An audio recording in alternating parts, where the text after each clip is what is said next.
बोला पुंडलिका वरदे हरी विठ्ठल श्री ज्ञानदेव तुकाराम श्री ज्ञानेश्वर माऊली महाराज की जय. गोपाल श्री कृष्ण भगवान की जय. सच्चिदानंद रोहिदास भगवान की जय. सब संतन की जय. तर कालच्या पाठामध्ये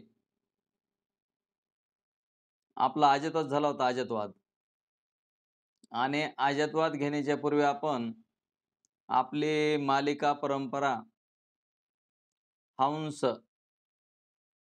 ब्रह्म, आत्री, दत्त, नारायण, लक्ष्मण, बलभीम, सख्यानंद, शांतामाई, बंडोबा, केरोबा, श्रीपाद, रामदास, नारायण आणि रोहिदास भगवान की जय. सब संतन की जय. आत्मरूप गणेशू केली स्मरण, होय सकळ विद्यांचे अधिकरण, तेची वंदो चरण श्री सद्गुरूचे ते नमस्कार आता. तर अजातवाद म्हणले उत्तम अधिकाऱ्याला जगत्रय झालंच नाही आणि होणारच नाही, याला अजातवाद असं म्हणतात. म्हणजे सर्व परमात्म स्वरूपच आहे, पण हे जरी सांगितलं तरी आम्हाला हे दिसतं, याची काय वाट लावायची. म्हणून त्याने विवर्तवाद सांगितला. विवर्तवाद आणि विवर्तवाद कशामुळे सांगितला, तर अजतवाद पटत नाही म्हणून. तुम्ही जगत नाही म्हणता हे आम्हाला पटत नाही, म्हणून विवर्तवाद सांगितला. एक असताना एक दिसणे याला विवर्तवाद असं म्हणतात. चैतन्य असताना जगत दिसणे किंवा भासणे ह्याला विवर्तवाद म्हणतात.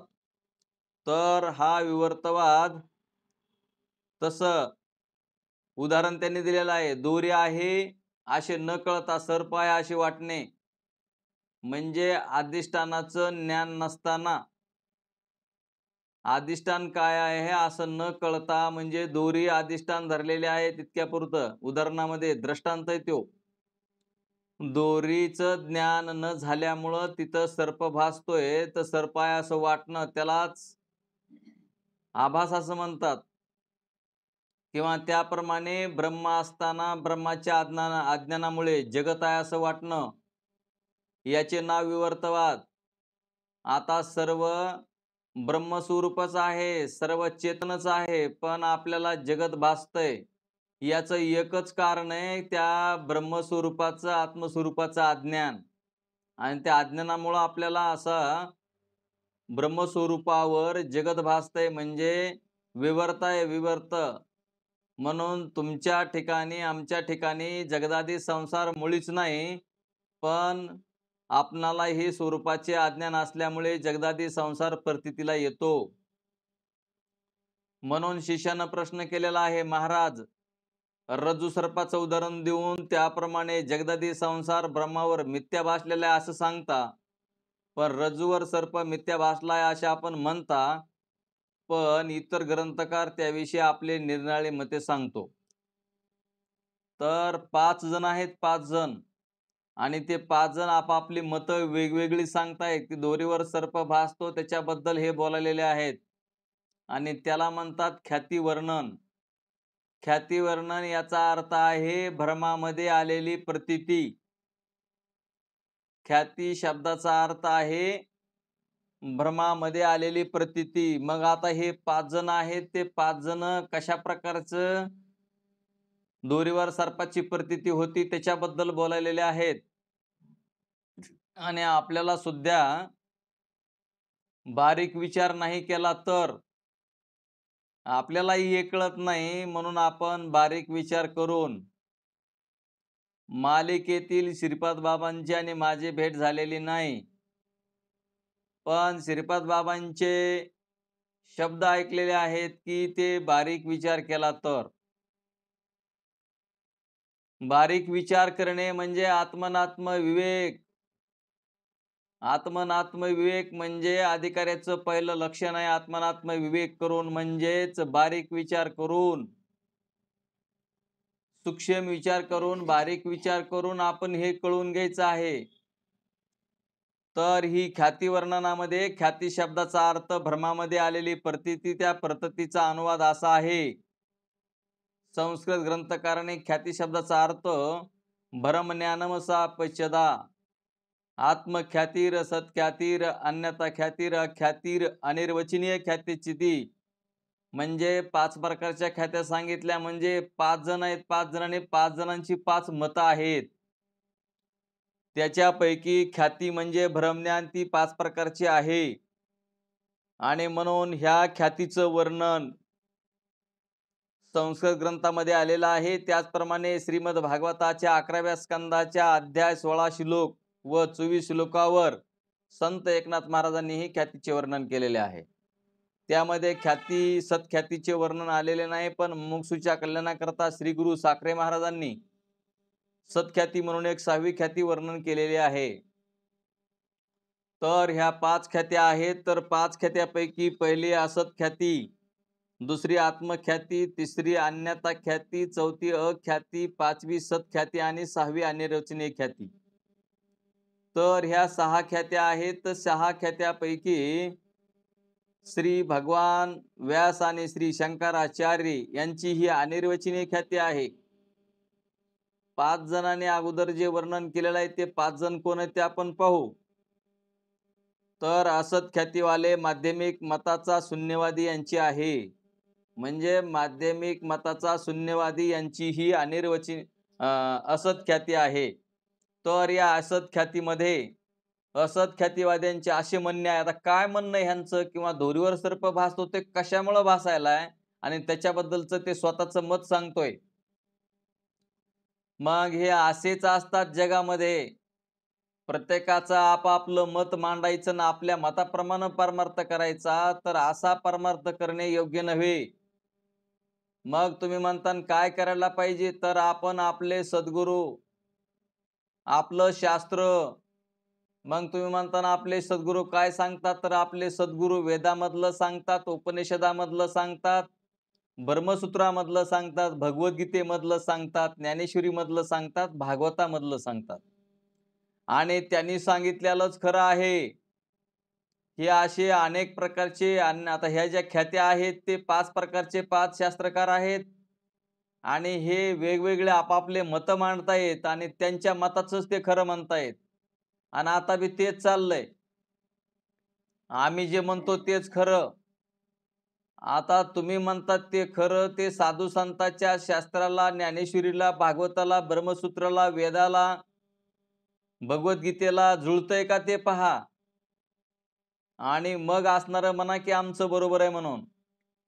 तर असणारी ही असत ख्याती चाललेली आहे. असत ख्यातीवाद्यांचे असे म्हणणे आहे की जगतातील सर्व पदार्थ वंद्या पुत्राप्रमाणे असत आहेत. बघा आता हे असत ख्यातीवाले म्हणतात की ह्या जगातले जेवढे पदार्थ असतील तेवढे वंद्या पुत्राप्रमाणे असत आहेत. आता तुम्ही सांगा वंद्या पुत्र दिसतो का? आता वंद्या पुत्र दिसत नाही आणि हे म्हणतात की या सृष्टीतले सगळे पदार्थ वंद्या पुत्राप्रमाणे आहेत.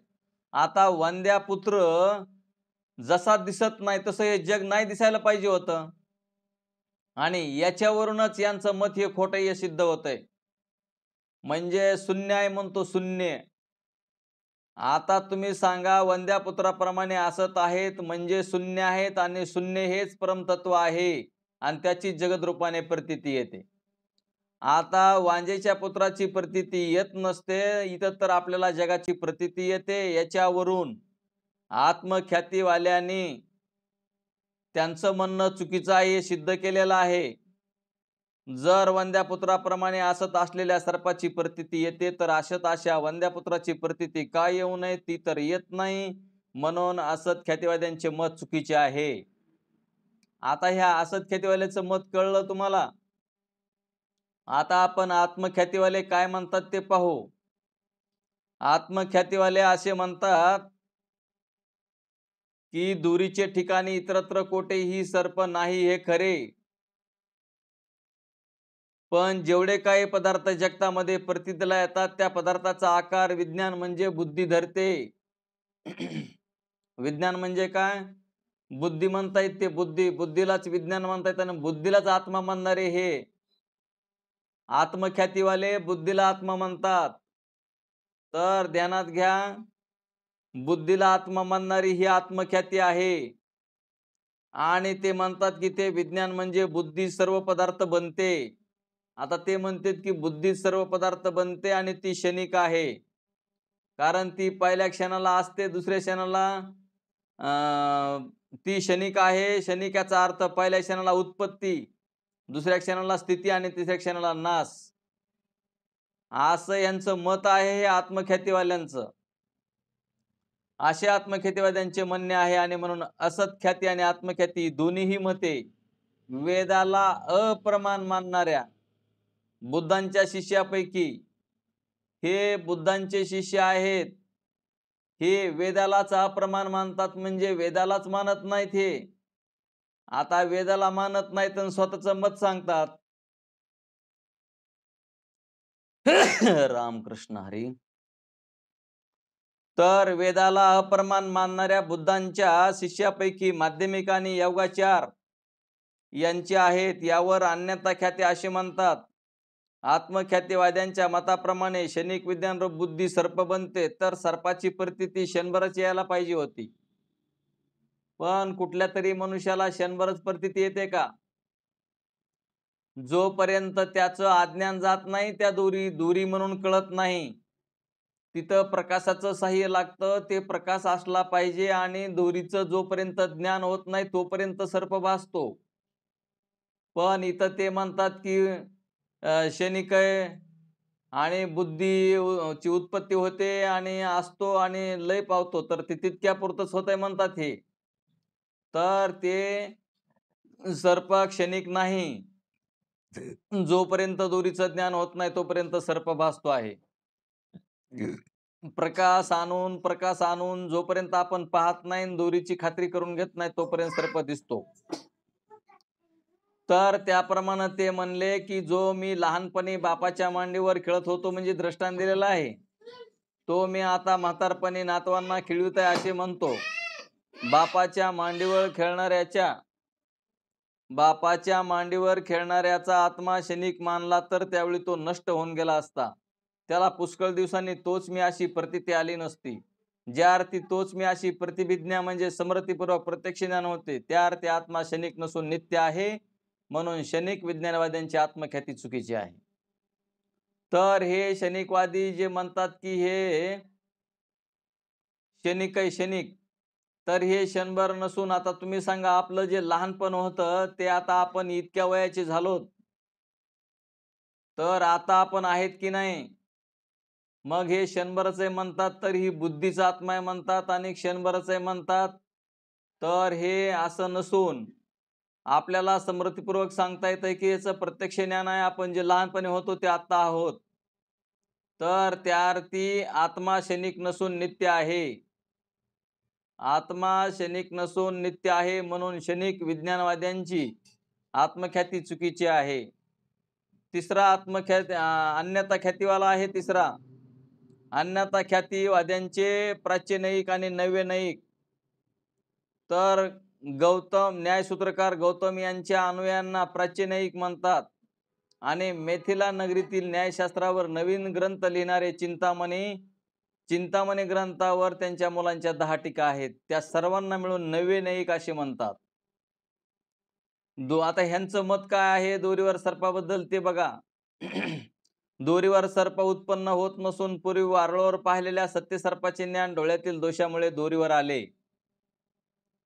ते म्हणतो की पूर्वी सर्प पाहिलेला आहे आणि तेच पूर्वीच्या पाहिलेल्या सर्पाचं ज्ञान वारुळावर झालं म्हणतो. या ठिकाणी वारुळावर असलेल्या सर्पाचे ज्ञान वारुळावर न होता दोरीवर झाले असे झाले म्हणणे. अन्य जो वारुळस्थ सर्प त्याचे ज्ञान अन्य ठिकाणी म्हणजे दोरीच्या ठिकाणी झाले, अशा रीतीने अन्याचे अन्य ठिकाणी ज्ञान होणे याला प्राच्य न्यायिक अन्यथा ख्याती म्हणतात.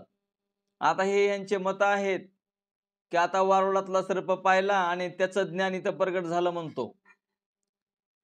यावर नव्यनयिक आणि प्राच्यनयिकांना असे म्हणतात की नेत्रदोषाने वारुळस्थ सर्पाचे ज्ञान समोर असलेल्या दोरीवर होते असे जर मानले, तर त्या वारुळावर असलेल्या इतर झाडाधिकाचे ज्ञान दोरीवर का होऊ नये? ते तर होत नाही.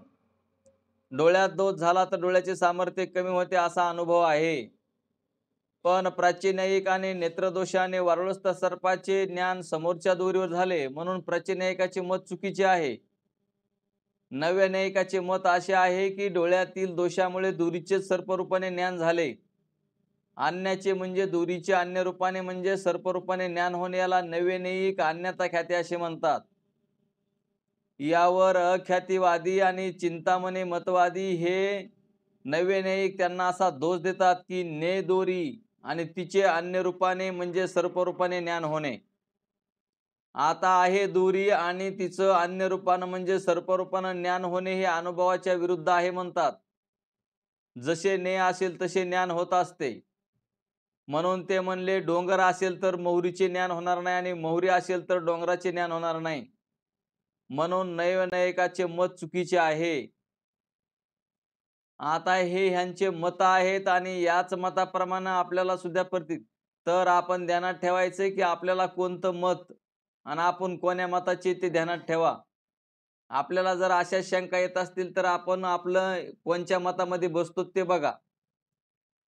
चौथी ख्याती आहे अख्याती. यावर अख्यातीवादी असे म्हणतात की मंद अंधकारामध्ये दोरी पडलेली आहे, त्यामुळे ही दोरी आहे असे ज्ञान झाले नाही. इदम म्हणजे हे काहीतरी लांबट पडलेले आणि असे सामान्य रूपाने दोरीचे प्रत्यक्ष ज्ञान झाले. त्यावेळी पूर्वी पाहिलेल्या खऱ्या सर्पाची स्मृती झाली. आता दोरी तिकडं पाहिली आणि दोरी पाहिल्यावर कुठंतरी सर्प पाहिला आणि त्या सर्पाची प्रतीती तिथं याला यायली म्हणतो.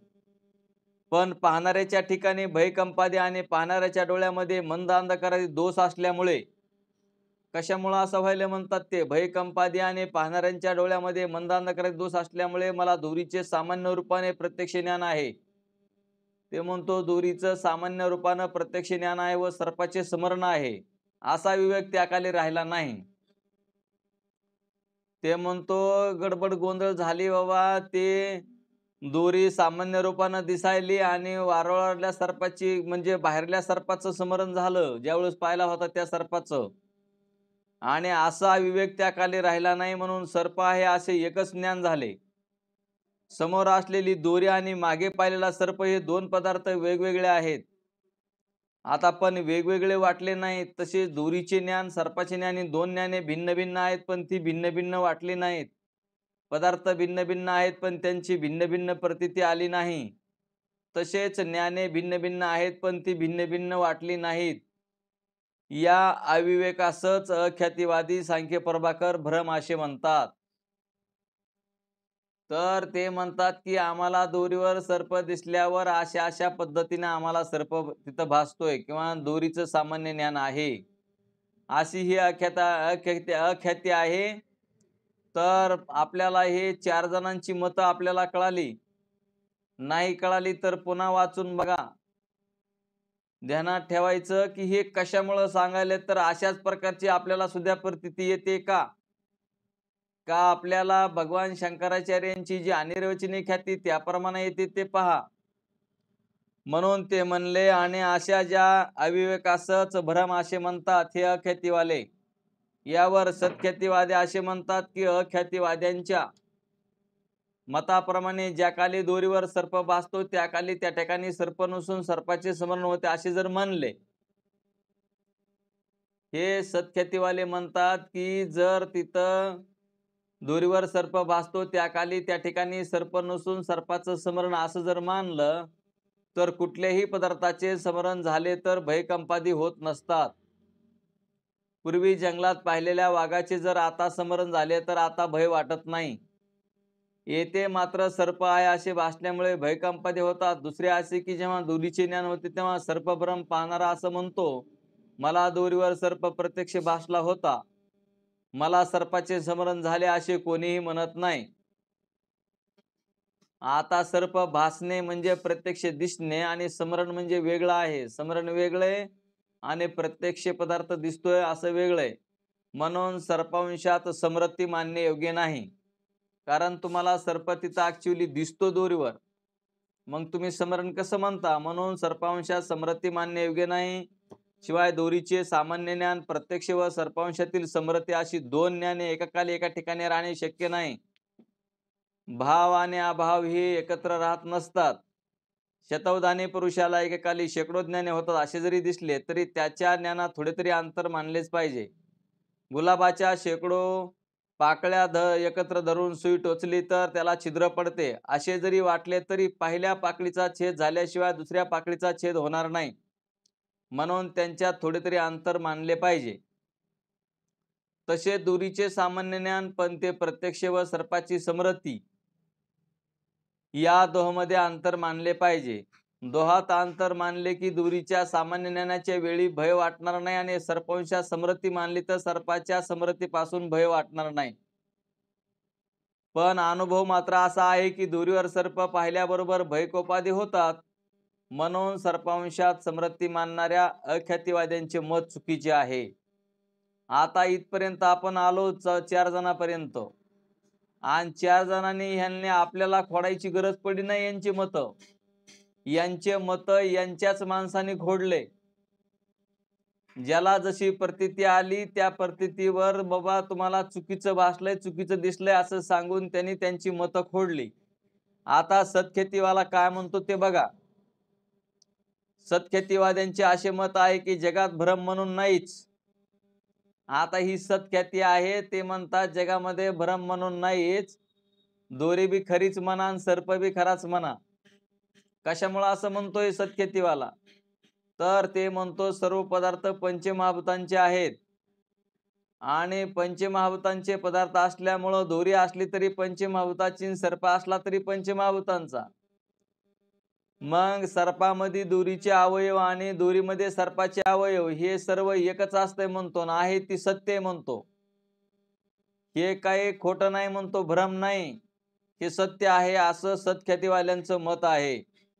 जगात मिथ्या असे काहीच नाही असे सत्ख्यातीवाद्यांचे मत आहे. तर म्हणून ते म्हणले, शिष्य म्हणतो महाराज याप्रमाणे 5ही ख्यातीवाद्यांची ही जी मते आहेत त्यापैकी असत ख्याती, आत्मख्याती, दोन्ही प्रकारची अन्यथा ख्याती आणि अख्याती चौघांचे मत चुकीचे आहे हे कळले. ध्यानात ठेवा, हे 4-5 जण जी बोलत होते ते त्यांचं चौघांचं मत खोटं आहे असं शिष्य म्हणतो मला कळलं. पण शेवटची जी सत्ख्याती आहे, सत्ख्यातीवाला म्हणत होता की हे पंचमहाभूतातच बनलेलं आहे, मग दोरी बी पंचमहाभूताचे आणि सर्प बी पंचमहाभूताचा आणि हे खोटं काहीच नाही, सगळं खरंच आहे म्हणा. तर मला बी असं वाटतंय की त्या सत्ख्यातीवाल्याप्रमाणे जर म्हणलं तर काय बिघाड होईल. म्हणून सत्ख्यातीच्या मताप्रमाणे रज्जूवर बसलेला सर्प मिथ्या म्हणण्याऐवजी सत्य म्हणण्यास काय हरकत आहे? म्हणजे सत्ख्याती मत बरोबर आहे असे म्हटले तर काय बिघडेल ते सांगा. श्री गुरु म्हणतात सत्ख्याती मत चुकीचे आहे, कारण सुक्तीचे ज्ञान झाल्यानंतर रजत भासण्यापूर्वी नव्हते. आता सिंपलीचं ज्ञान झाल्यानंतर सुक्ती रजत हा दृष्टांत आहे. शिंपीवर चांदी भासते, त्याला तुमच्या शिंपीला सुक्ती म्हणतात.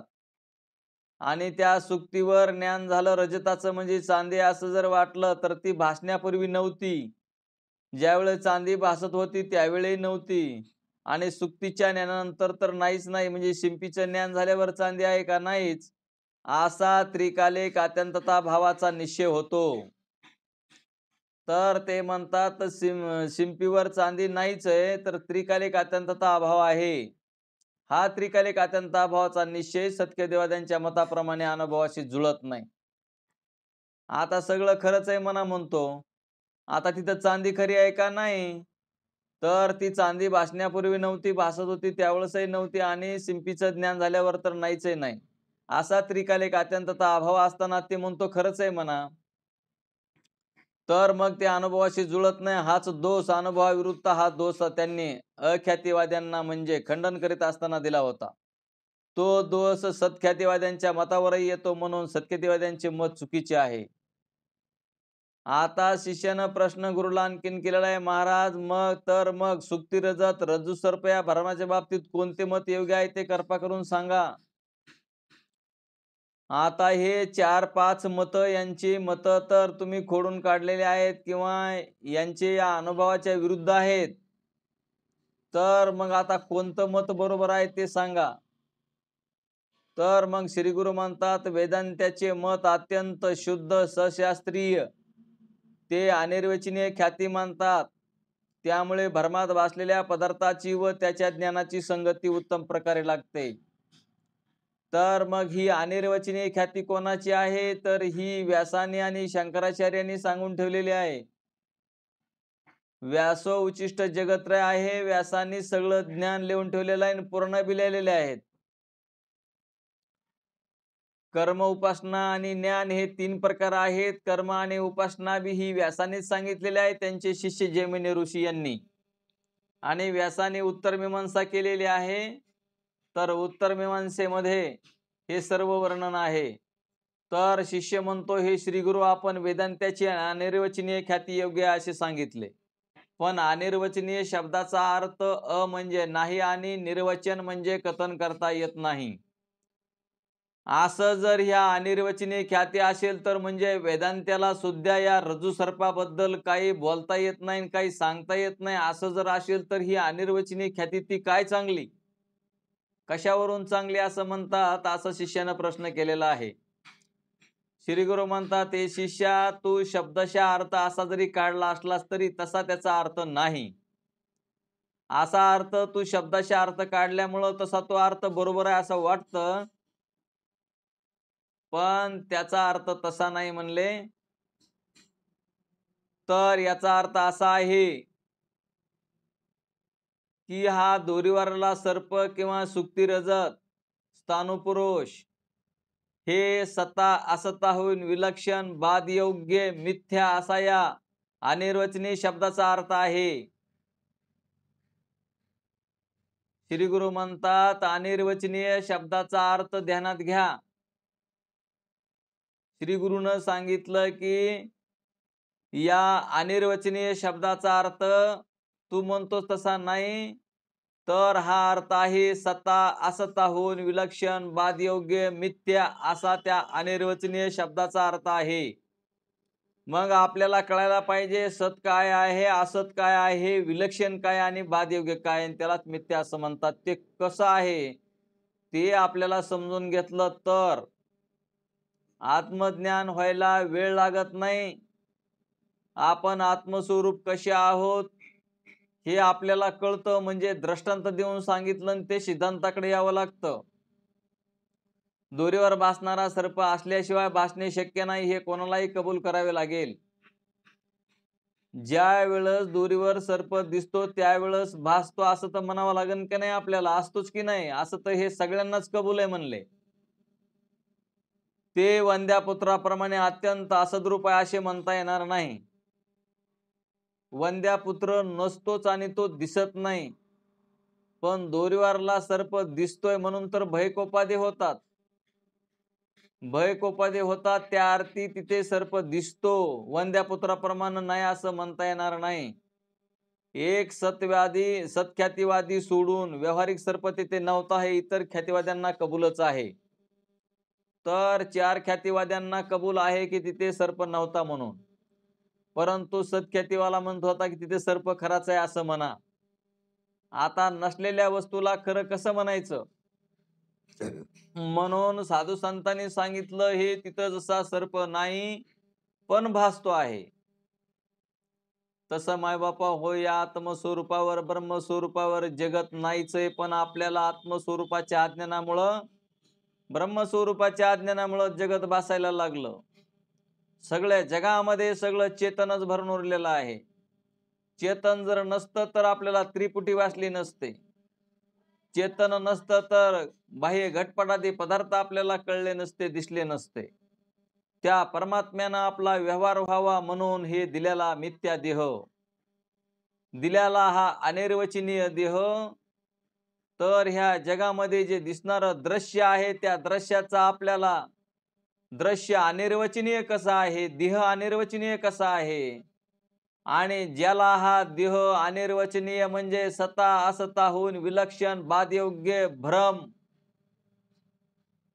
मिथ्या कसा आहे हे ज्याला कळेल त्याला म्हणले उघडी समाधी लागत असते. उघडी समाधी, आता उघडी समाधी आणि दुसरी कोणची समाधी आहे? तर चांगदेव महाराज जी समाधी लावित होते ती उघडी समाधी नसून उघडी समाधी ही ज्ञानेश्वर माऊली, मुक्ताबाई, निवृत्ती दादा यांना उघडी समाधी लावता येत होती. तीच समाधी एकनाथ महाराज म्हणतात की उघडी समाधी असायला पाहिजे. ती समाधी योग्यांना लागते. तर ध्यानात घ्यायचं की आपल्याला उघडी समाधी लागण्यासाठी या अभ्यासाची गरज आहे. तर सता असताहून विलक्षण बादयोग्य मिथ्या असा त्या अनिर्वचनीय शब्दाचा अर्थ आहे. तर मग म्हणले सत्खेतीवाद्यांच्या मताने तो सर्प सत्य म्हणावा तर दोरीच्या ज्ञानाने त्याची निवृत्ती होणार नाही. जर व्यावहारिक सर्प जर खराय असं वाटलं असतं, खराय जर आहे तिथं दोरीवर बसणारा सर्प जर खरा असेल तर ज्ञानानं जाईल का? खऱ्या सर्पाला क्रिया करून मारावे लागतं म्हणतात. खरा सर्प ज्ञानानं जात नसतो, कारण एकाच्या ज्ञानाने दुसरा पदार्थ नाहीसा होतो असा नियम आहे. म्हणून व्यावहारिक सर्प तिथे नव्हता असे मान्य भाग आहे. तेव्हा तो सर्प वंद्यापुत्राप्रमाणे असत म्हणता येत नाही.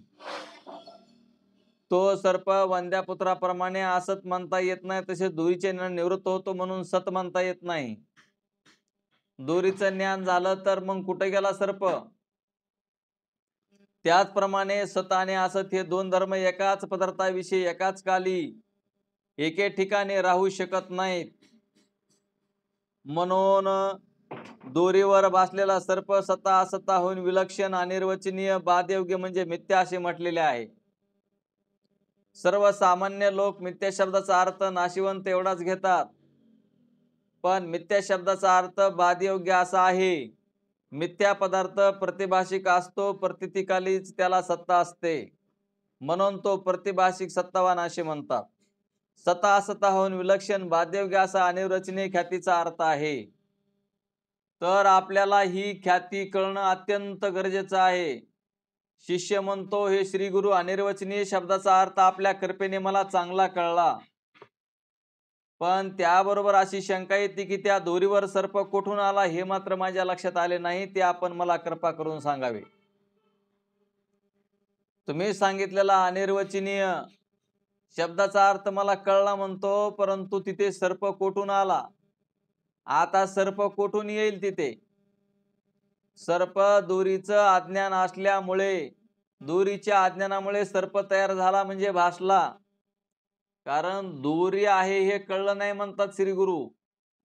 दोरी आहे हे न कळल्यामुळं, दोरीच्या अज्ञानामुळं, अधिष्ठानाच्या अज्ञानामुळं तिथे सर्प भासला. दोरीचं जर ज्ञान असतं, दोरीचं ज्ञान असतं तर आपल्याला सर्प भासला नसता. हे ध्यानात घ्या. तसं ब्रह्मस्वरूपाचं अज्ञान आपल्याला असल्यामुळे ह्या जगताची प्रतीती येते.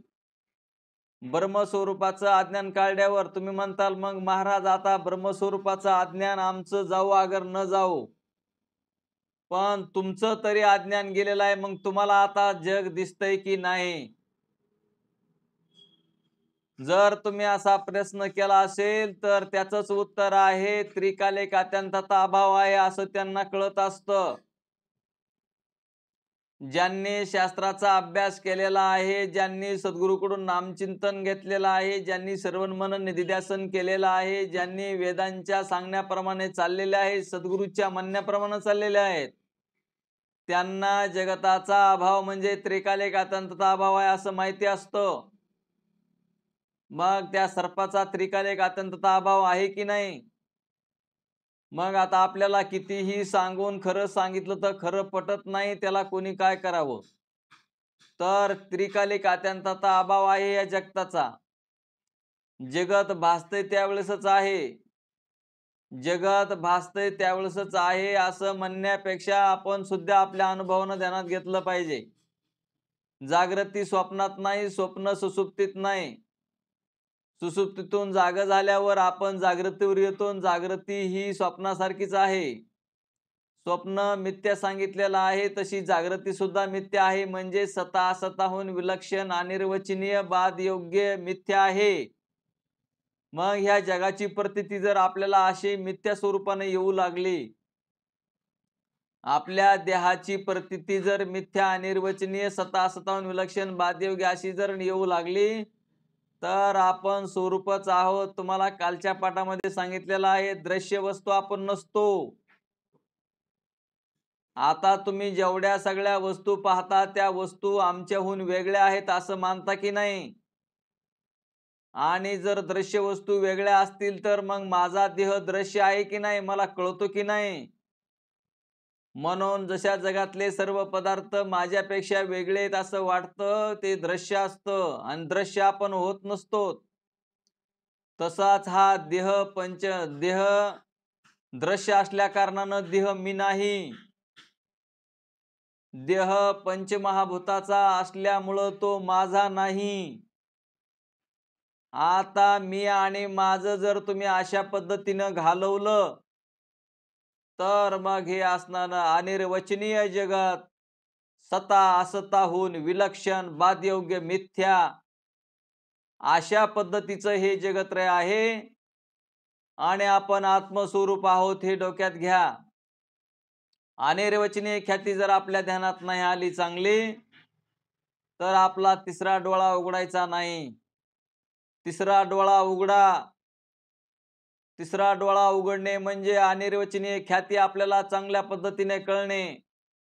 अनिर्वचनीय ख्याती, अनिर्वचनीय शब्दाचा अर्थ सता असताहून विलक्षण बादयोग्य मिथ्या. मग हे सगळं आपल्याला कळायला पाहिजे. सत, असत, मिथ्या, अनिर्वचनीय, बाद, अधिष्ठान, कल्पित. आता हे सगळे जे शब्द आहेत ते वेदांताचे शब्द आहेत. मग असणारे आपल्याला हे वेदांताचे शब्द अवघड वाटतात. मग सगळेजण म्हणतात की इतकं अवघड काय करायचंय. आपल्याला सांगितलं ना सद्गुरूनं नामचिंतन करायला, मग आपण नामचिंतनच करू. आणि नामचिंतन केल्यावर हे सगळंच कळत असतंय, नामानच होत असतंय असं म्हणतात. परंतु हे खरोखरच त्यांचं 100% बरोबर आहे. हे नामानच होतंय. नामानं होतंय हे खरं आहे, पण त्याला हा प्रयत्न करणं आवश्यक आहे. ज्यांना उघडी समाधी असावीशी वाटते त्यांनी हे शास्त्र बघायचं. ज्यांना शंका येतात त्यांनी शास्त्र बघायचं. आता ते थोर महात्मे असतात की त्यांना असं वाटतं की आम्हाला ते नामचिंतन दिल्याबरोबरच आम्हाला ते ब्रह्मज्ञान प्राप्त होतं. पण आमच्यासारखे काही कनिष्ठ अधिकारी असतात किंवा कनिष्ठ शिष्य असतात. त्या कनिष्ठ शिष्यांना जी काही शंका येतात त्या शंकेचं निरसन करण्यासाठी सद्गुरूंनी दिलेलं जे मार्गदर्शन आहे त्या मार्गदर्शनानुसार चालावं लागतं. माझे सद्गुरू सच्चिदानंद रोहिदास बाबा ब्रह्मनिष्ठ, स्वत्रिय, दयाळू अशा पद्धतीचे होते आणि त्यामुळं आम्हाला हे थोडंफार कळण्याची ती त्यांचीच कृपा आहे. सद्गुरूची व्याख्याच आहे ब्रह्मनिष्ठ, स्वत्रिय आणि दयाळू. ब्रह्मनिष्ठ, स्वत्रिय, दयाळू जर गुरु न भेटले तर आपली ही फसगत होऊ शकते. म्हणून त्यांनी शास्त्रानं सांगितलेलं आहे. हे व्यासाने सांगितलेलं आहे, ज्ञानेश्वर माऊलीने सांगितलेलं आहे, सर्व ग्रंथामध्ये आहे. तुम्ही तपासून बघा. सद्गुरूची लक्षणं कशाला म्हणतात तेही तपासून बघा. गुरुची लक्षणं कशात आहेत तेही बघा. मग सद्गुरू आपल्याला जर भेटलेला असेल तर आपल्यासारखे भाग्यवान आपणच. म्हणून या संप्रदायामध्ये 15वे महापुरुष सच्चिदानंद रोहिदास बाबा, ते बाबा आम्हाला सद्गुरू रूपानं भेटले. म्हणूनच आम्हाला हे थोडंफार कळण्याची म्हणजे सेवा करण्याची संधी मिळालेली आहे. म्हणून असणार ज्यांना प्रत्येकांना असं वाटतं की ते ज्ञानाचा अहंकार घेतात, तर ज्ञानाचा अहंकार होत नसतो माय बापा हो. जर अर्धवट ज्ञान असेल तर ज्ञानाचा अहंकार घेऊन, कारण त्या परमात्म्यापेक्षा जगामध्ये दुसरं तिसरं काहीच नाही, तर मग अहंकार कशाचा. पण जर मी ज्ञानी आहे, मी असणारा जपी आहे, तपी आहे, कीर्तनकार आहे, प्रवचनकार आहे, माझ्याशिवाय दुसऱ्याला काही कळतच नाही असं काही जगामध्ये नाही. जगामध्ये सर्व व्यापक ब्रह्मचैतन्य आहे आणि त्या चैतन्यालाच सगळं कळतं. सर्वांची जी देह आहेत ते साधना आहेत, साधनं. आणि त्या साधनानं हे जगत्रय सता असताहून विलक्षण, बादयोग्य, अनिर्वचनीय, मिथ्या कसं आहे ते समजून घ्यायचं आणि याचं त्रिकालिक अत्यंतता अभाव करून टाकायचं आणि आपण सच्चिदानंद आत्मा ब्रह्मरूप आहोत हे ध्यानात घ्यायचं. आणि मग साक्षी रूपानं राहून आपण मुक्त आहोत आणि याला जीवनमुक्त असं म्हणतात. मग शिष्य म्हणतो, हे श्री गुरु, अनिर्वचनीय शब्दाचा अर्थ आपल्या कृपेने मला चांगला कळला, पण त्याबरोबर अशी शंका येते की दोरीवर सर्प कुठून आला. हे मात्र माझ्या लक्षात आले नाही, ते आपण मला कृपा करून सांगा. श्री गुरु म्हणतात, हे शिष्या, दोरीच्या ठिकाणी सर्प दुसरीकडून कोठून आला नसून दोरीच्या विशेष रूपाच्या अज्ञानामुळे त्या दोरीच्या ठिकाणी सर्पाची अनिर्वचनीय उत्पत्ती झाली. आता अनिर्वचनीय उत्पत्ती झाली त्याला त्रिकलिक अत्यंतता अभाव म्हणतात. सर्प दोरीच्या ज्ञान व्हायच्या अगोदरही सर्प नाही, दोरीवर ज्यावेळेस भासतोय त्यावेळेसही सर्प नाही, आणि दोरीच्या नंतर तर सर्प नाहीच नाही. तसं हे आत्मस्वरूपाच्या अगोदर हे जगत्रय नाही, आत्मस्वरूपावर भासतंय त्यावेळेसही हे जगत्रय नाही, आणि ज्यावेळेस आत्मस्वरूपाचं ज्ञान होईल त्यावेळेस तर नाहीच नाही. तर अशा पद्धतीने हे जगत्रय सताहून विलक्षण मिथ्या बादयोग्य असं हे जगत अधिष्ठान रूप आहे. म्हणजे परमात्मा स्वरूपाचं ज्ञान नसल्या कारणानं हा आपल्याला भास होतोय. तर हा भास असणारा टिकाऊ नाही किंवा हा टिकत नाही. कारण म्हणून तिथं ते प्रमाण साधू संत घेतात, आजा गेला पंजा गेला बाप मसना गेला, देखत देखत नातू पंतू तोही तैसा. म्हणजे हे जी प्रमाण घेऊन सांगतात आपल्याला, तसं हे जगत्रय टिकत नाही, टिकाऊ नाही. हे मिथ्या जगत त्या परमात्म्यानं बनवलेलं आहे. तर ते कसं जगत्रय आहे हे आपल्याला कळून घेतलं पाहिजे. तेच जगत आहे. त्रिकालिक अतंतता भाव असं हे जगत आहे. त्रिकालिक अतंतता भाव जर जगताचा असेल तर तिथं मी म्हणून कोणी म्हणायला राहत नाही शिल्लक. तिथं फक्त एक चेतन राहतं, ते तेच आत्मस्वरूप आणि तेच ब्रह्मस्वरूप आहे. अस्थिभाती प्रिय रूपानं भरून उरलेला आहे. म्हणून श्री गुरु म्हणतात की अनिर्वचनीय ख्यातीची रीती सांगायला लागले. शिष्य म्हणतो, महाराज सर्पाची उत्पत्ती कशी होते, त्याच्या उत्पत्तीला कोणती सामोरी लागते ते सांगा. श्री गुरु म्हणतात, अनिर्वचनीय पदार्थांच्या उत्पत्तीचा प्रकार सांगण्यापूर्वी तो कळण्याकरता बाह्य घटपटाधिकाचे ज्ञान कसे होते ते सांगतो म्हणले. बाह्य पदार्थ ज्ञानाची रीती. बाहेरच्या पदार्थावर दोन आवरणे असतात. ध्यानात घ्या, सृष्टीतील कुठलाही पदार्थ जर आपल्याला पाहायचा असेल, घटपटादी कुठलाही पदार्थ सृष्टीतला दृश्य पदार्थ जर पाहायचा असेल तर त्या दृश्य पदार्थावर दोन प्रकारची आवरण असतात. एक अज्ञानाचं, दुसरं अंधाराचं. अंधाराचं आवरण सूर्यप्रकाशानं किंवा दिव्यानं काढता येतं किंवा ते आवरण निघत असतं. पण जे अज्ञानाचं आवरण आहे, ते अज्ञानाचं आवरण आपली चिदाभास युक्त वृत्ती, चिदाभास युक्त वृत्ती, अंतकरणाची वृत्ती त्या घटपटाती पदार्थापर्यंत जाते आणि तिथील अज्ञानाचं आवरण दूर करते. त्यावेळेस त्या ज्या भास आहे म्हणजे जीव, त्याला चिदाभासाला जीव असं म्हटलेलं आहे, आणि त्या जीवाला ज्ञान होतं घटपटाधिकाचं. म्हणून अज्ञानाचं आणि अंधाराचं आवरण, दोन आवरण असतात. ते आवरण, दोन्ही आवरण काढल्यावर घटपटाधिकाचं ज्ञान होतं. तर ही दोन आवरण कशानं काढता येतात, तर एक दिव्याचा प्रकाश आणि सूर्याचा प्रकाश हे अंधाराचं आवरण दूर करू शकतात.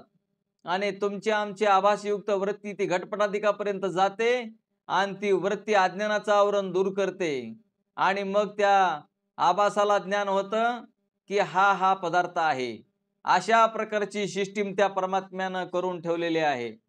मिथ्या पदार्थ बनवले, मिथ्या देह बनवला, मिथ्यात सर्व बनवलं. मिथ्यानं मिथ्याची निवृत्ती आणि सकळ दुःखाची निवृत्ती आणि परमानंदाची प्राप्ती आपल्याला साधू संतांनी, शास्त्रांनी सांगितलेले आहे.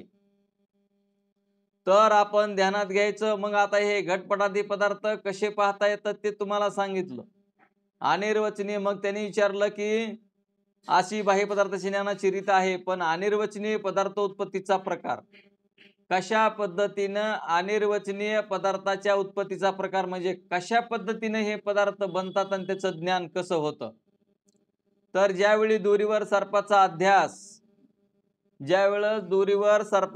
अध्यास होतो त्यावेळी प्रथम अंतकरणाची वृत्ती डोळ्याच्या द्वारा बाहेर निघून दोरीपर्यंत जाते. त्या दोरीवरचे अंधाराचे आवरण नाहीसे होण्याला जेवढा प्रकाश पाहिजे होता तेवढा प्रकाश नसल्यामुळे, म्हणजे मंद अंधकार असल्यामुळे दोरीचे सामान्य ज्ञान झाले. गडद अंधार असता तर आपल्याला ती वस्तू स्पष्ट दिसली नसती. मंद अंधकार असल्यामुळे इथे काहीतरी पडलेलं आहे असं आपल्याला वाटतं, आणि काहीतरी पडलेलं आहे त्याला सामान्य ज्ञान असं म्हणतात. आणि मग तिथं असणार ती दोरी आहे, तिथं सामान्य ज्ञान काहीतरी पडलंय, पण काहीतरी पडलंय म्हणजे अंधारामुळे असं वाटतंय, म्हणजेच तिथं अज्ञान आहे.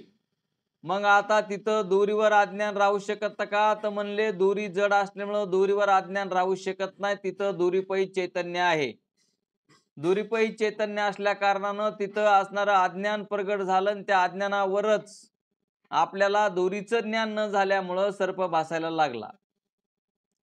तर अशा पद्धतीनं तिथे सर्प निर्माण होतो.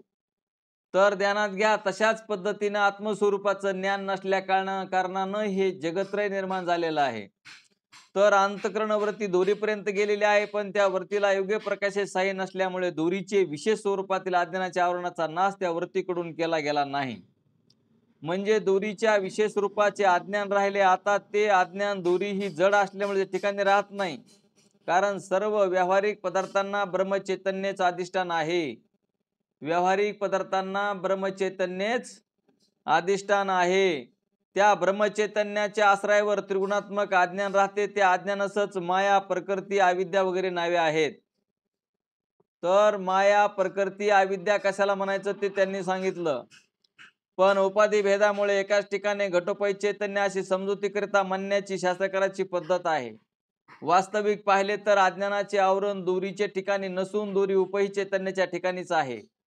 परंतु दोरी व दोरी उपहित चैतन्य ही एकाच देशात असल्यामुळे स्थूल दृष्टीने दोरी आश्रित अज्ञान असा समजुती करता व्यवहार केला जातो.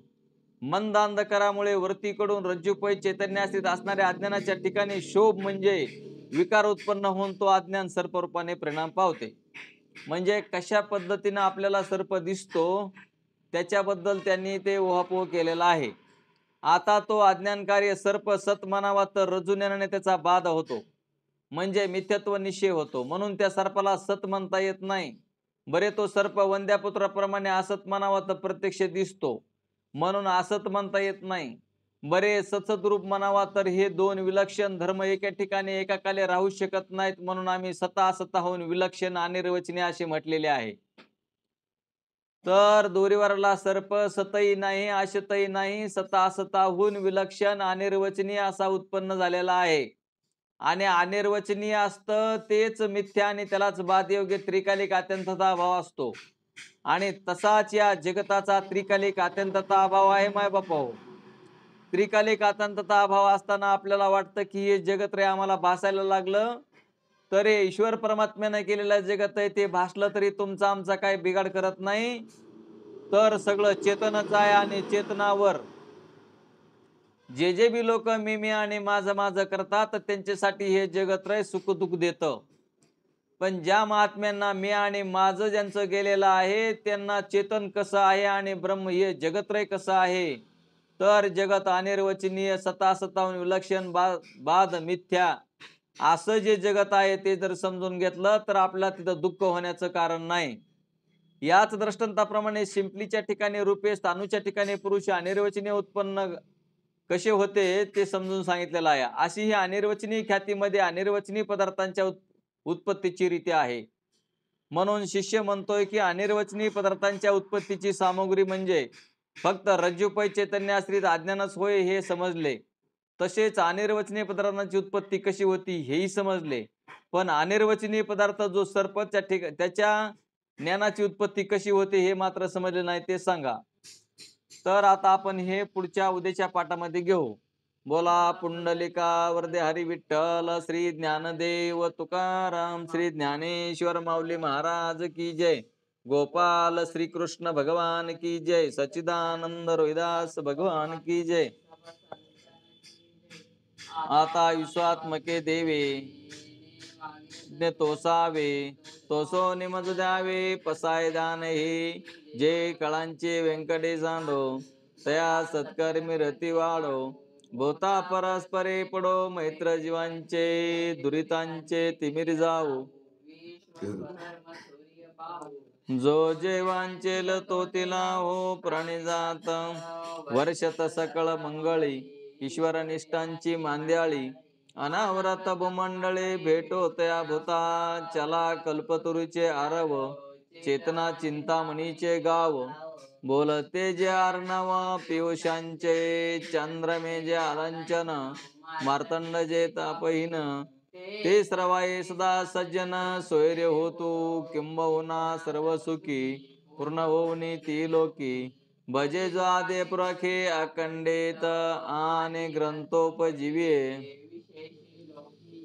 द्रष्टा द्रष्टे विजय हुआवे जी एत मने श्री विश्वेश्वरावो हा होईल दान पसावो येणे वरे ज्ञान देवो सुखिया झाला येणे वरे ज्ञान देवो सुखिया झाला येणे वरे ज्ञान देवो सुखिया झाला. ओम शांती शांती शांती.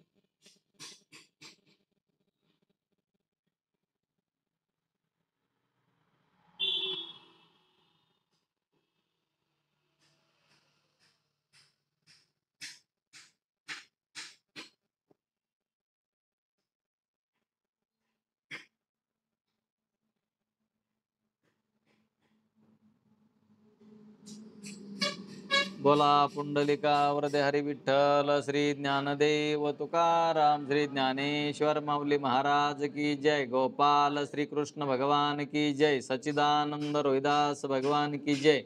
सब संतन की जय.